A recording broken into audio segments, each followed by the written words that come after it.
ऐसने दुल्हा संग बियान करबै रे बलुकवा बराबै कुंवर रे ललनवा।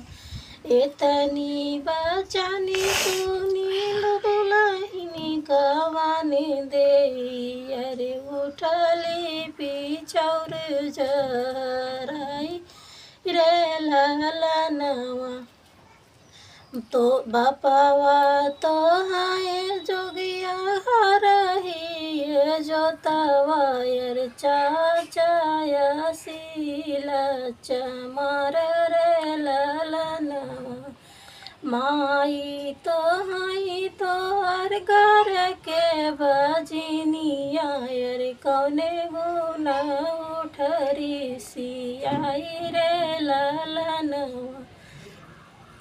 पापते हाय हमर देशवा के राजा यार चाचा हे सूबेदार रे ललनवा। माई हमारे आई घर के रनियावा यार यही गुण उठ झर यही गुण उठ रे सियाई रे ललनवा।